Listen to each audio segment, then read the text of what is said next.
ሆዴን እንደማመም አለኝና ሐኪም ቤት ሄጄ ስመረመር ሐኪሙ ምን አለኝ? ሆነ ነው እስካሁን የቆየው? ለምንድነው ሐኪም ቤት ቶሎ ቼክ አታረግም? ለምንድነው ሐኪም ቤት ያልመጣው አለኝ። እንዴ ያይ አሁን እኮ ማይብህ ምርመራ ውጤት የሚያሳየኝ ካንሰር እንዳለብህ ነው የሚያሳየኝ አለኝ። በኢየሱስ ዞረብኝ። በጣም ረጅም ጊዜ ከሀገር ወጥቼ ኖር ያለውና ብዙ ጄኔሬሽኑ ይረሳኛል ብዬ በጣም ሰግቼ ነበርና እንደ አፖስትል አይነት ሰዎች የእግዚአብሔር ሰዎች ሲያገኙኝ እየጋበዙኝ ነውና በጣም ቢዚ ሆኜ ነው የከረምኩት። ክብር ለእግዚአብሔር ይሁን፣ አሜን።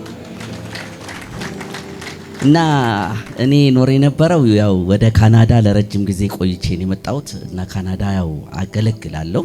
ግን ያው ሲመች የለም አንድ ሲመቸኝ ነው አንዳንዴ ማገለግለውና እንደኔ በግዴለሽነት ከሰራችሁ ደግሞ ያው እንግዲህ ጭርንቁስ ያለን ቤት ሊጠብቃችሁ ይችላል። ከዛ አንድ ቀን ምን ሆንኩኝ?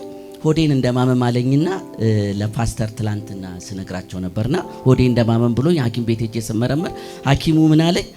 እንዴ ምን ሆነ ነው እስካሁን የቆየው? ለምንድነው ሐኪም ቤት ቶሎ ዶክመንትን ሲያይ ሐኪም ቤት ቶሎ አትመጣም፣ ቼክ አታረግም? ለምንድነው ሐኪም ቤት ያልመጣው አለኝ።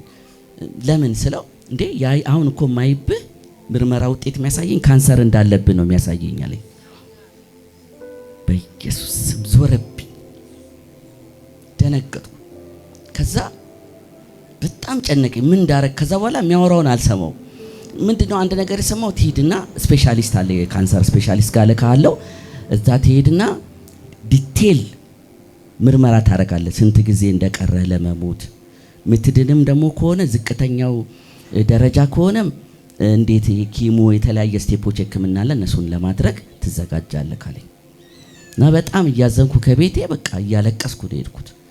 እና ቤቴ የገባው በሬን ዘግቼ በቃ አለቀስኩ። ጌታ ሆይ በቃ ትንሽ እድሜ ጨምርልኝና ላገልግልህና ከሞትኩም ልሙት በቃ አልኩ። እና ወደ ሀገሬ ልሂድና ላገልግል አልኩኝ። ከዛ በሬን ዘግቼ ማልቀስ ጀመርኩኝ። ስራዬን አቆምኩኝ። ልብሴን ምግቤን ሁሉ በስነ ስርዓት አልበላም። በቃ ተስፋዬን ቆረጥኩ በጣም። ለካስ ሰው አንድ ነገር የገባኝ ነገ እንደምትኖሩ ስታውቁ ነው ለካስ የዕለት ተዕለት ኑሯችሁን እንኳን ዛሬ የምትሰሩት። እና በቃ የዕለት ተዕለት ኑሮዬን እንኳን ስራዬን ለመስራት ራሱ አቃተኝ። በጣም ብዙ ነገር አስጠላኝ። በጣም አዘንኩና ከዛ በሬን ዘግቼ አለቀስኩ። ለሰውም እንዳልናገር ያው አንዳንድ ጊዜ ሰው ሚስ አንደርስታንድ ያደርጋቸዋል። እኔ ደግሞ ብዙ ጊዜ ምናምናለው ችግርን ለሰው መናገር የስህተት ትምህርት ነው። ችግርን ለሰው መናገር የስህተት ትምህርት ነው ብዬ አምናለሁ። እናንተ እንደዚህ ብትቀበሉት ደስ ይለኛል። ምክንያቱም ይኸውላችሁ አንዳንድ ጊዜ ሰው እንኳን ኑ ቡና እንጠጣና ማኪያቶ ልጋብዝ የሚላችሁ ነገ እንደምትጋብዙት ስለሚያስብ ነው እኮ ኑ እንኳን ማኪያቶ እንጠጣ የሚላችሁ። ሁሌ ገንዘብ እንደሌላችሁ የምትነግሩት ከሆነ ሲያያችሁ ሰላም ብሏችሁ ነው የሚያልፈው። ማኪያቶ ሻይ ቡና እንበል ቢላችሁ ነገን አስቦ ነው። ነገ ምናልባት ይጠቅመኛል ብሎ ስለሚያስብ ነው። ሰው ሁሉ ጊዜ እንኳን እንትን የሚያረጋችሁ ኮንታክት የሚያረጋችሁ ግንኙነታችሁ እንካ በንካ ላይ ነው። ስለዚህ ችግረኛ እንደሆናችሁ ካወቃችሁ ሰው ዝም ብሎ ነው የሚያልፋችሁ።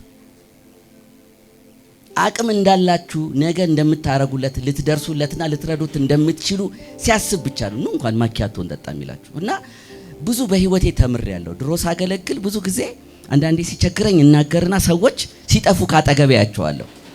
ስለዚህ ሰዎቹንም ላለማጣት በቃ ለጌታ ብቻ ነው መናገር የምመርጠው። እስቲ አጠገባችሁ ያለውን ሰው ችግርን አትናገር፣ ለጌታ ብቻ ንገር በሉት። ለሰው ስትናገር መፍትሄ የለውም፣ ለጌታ ስትናገረው ግን መፍትሄ አለው። አሜን። ለዛ ነው ወታ ተናገረች። ከዛ ጾምኩኝ፣ በጌታ ፊት አለቀስኩ፣ ንስሐ ገባው፣ ነገሬ ራሴን አየው። በቃ አሁን ላገልግል ጌታን ባለችኝ ጊዜ ብዬ ተነሳው። ከዛ ሐኪም ቤት ሄድኩኝ። የባዮፕሲ የሚባል አለ። ከዛ ካንሰሩ የተገኘበት ቦታ ላይ ወስደው ይመረምሩና ምን ያደርጋሉ? ያዩና ይሄን ያህል ጊዜ ነው የቀረክ፣ በቃ ይገልሃል ይላሉ። ወይም ደግሞ ስቴፑ ደረጃው ዝቅተኛ ስለሆነ ይሄ በኪሞ በተለያየ ህክምና መድኃኒት ፋይት ይደረግና ትድናለህ ይላሉ። ከዛ ወደ ህክምናው ትገባላችሁ። እሱን ለማወቅ ወሄድኩበት ስፔሻል ዶክተር ስጋ ትንሽ ቦጭቆ ነው የሚወስደውና ቁጭ አረገኝና ነገረኝ ስፔሻሊስቱ። ያው ትንሽ ያማል፣ ስጋ ትንሽ ቦጨቅ አርገን ነው የምንወስደውና ያማል አለኝ እና አይዞክ አለኝ እና ይሄንን ማወቅ ግዴታ አለብን አለኝ። እኔ በጣም ተጨንቄያለሁ። እና ግን ከዛ በፊት ፕሪቴስት ማድረግ አለብኝ አለና የመጀመሪያ እንደገና ቼክ እናደርጋለን አለኝ። የመጀመሪያ ውጤት ይሄ ነው በሽታው እንዳለብኝ የተረጋገጠበት። አሁን ሌላ ደግሞ ደረጃዎችን እየወሰድኩኝ መረምርሃለሁ አለኝና ደጋግሞ መረመረኝና መጥቶ ሰውየው ዝም ብሎ ያየኛል እና ተጨንቋል። እና እኔ ደግሞ ወይኔ ሰውዬ ሳምንት ነው የቀረህ ሊለኝ ነው እንዴ? 15 ቀን ነው የቀረህ ሊለኝ ነው እንዴ? ወይኔ ደግሞ 3 ወር ነው የቀረ ነው። በቃ እኔ ቀኑን ካልኩሌት አደርጋለሁ እሱ በወጣ በገባ ቁጥር ባየኝ ቁጥር እና በጣም ተጨነቅኩኝ። ከዛ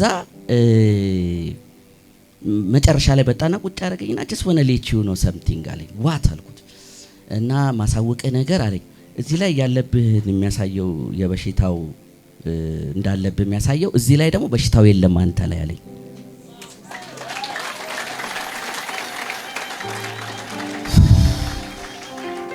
እንዴት በቃ ግን ፈራው ደግሞ ተደብቆበት ይሆን እንዴ በሽታው? እርግጠኛ ነህ ላይ ደጋግመን ያው ብዙ ሙከራዎችን ስቴፕ አድርገናል አለኝ። እርግጠኛ ነህ? አዎ እርግጠኛ ነኝ አለኝ። እና እስከ እዛ ቀጠሮ ቀን ድረስ በሽታው እንዳይስፋፋ የሚረዳ የሆነች መድኃኒት አለኝ ሰጠኝ። እሷን መድኃኒት ምን አለኝ ከፈለክ ጣለው አለኝ። ልጣለው አልኩት። አዎ ፈራውኝ። እርግጠኛ ነህ አልኩት። አዎ ኤኒቲንግ እንደገና ህመም ከተሰማ ናና ቼክ አድርግ እንጂ አሁን ንጹህ ነህ አለኝ። ከዛ ወዲያው ነው የገባኝ አንድ ነገር ቁንጥጫ ነች እቺ ነገር አለ የማንቂያ ቁንጥጫ ነች አልኩ። በቃ የእግዚአብሔርን ስራ በችለተኝነት ሳይሆን የሥራውን ባለቤት አክብሬ በስነ ስርዓት መስራት አለብኝ አልኩኝ። ለኪሴ ብቻ ሳይሆን ለመንግስቱም ስራ መሮጥ እንዳለብኝ ገባኝ። እና እግዚአብሔርን ስራ ብትመሰክሩ መንገድ ላይ ወጣችሁ በግዴለሽነት ምሰሩ ትታችሁ ከሆነ እንደገና በረታታችኋለሁ ውጡና ስሩ። ከዛ ቤቴ ገባሁኝ ጊታሬን አነሳውና መዘመር ጀመርኩ። መዘመር ስጀምር ደግሞ ብዙ ዝማሬዎች ያፈስልኝ ጀመር። ያው እናንተ የምታውቁት የድሮዎቹን መዝሙር ነው ዘምርላችኋለሁና አሁን ግን አዳዲሶችን ዘምርላችኋለሁና አንዱ የሰጠኝ ጌታ ሲነጋ ኢየሱስ ኢየሱስ ሲመሽም ኢየሱስ የሚያሰኝ በፍቅር ነፍስን ይዞ የሚያስቀር ኧረ አለ ልዩ ነገር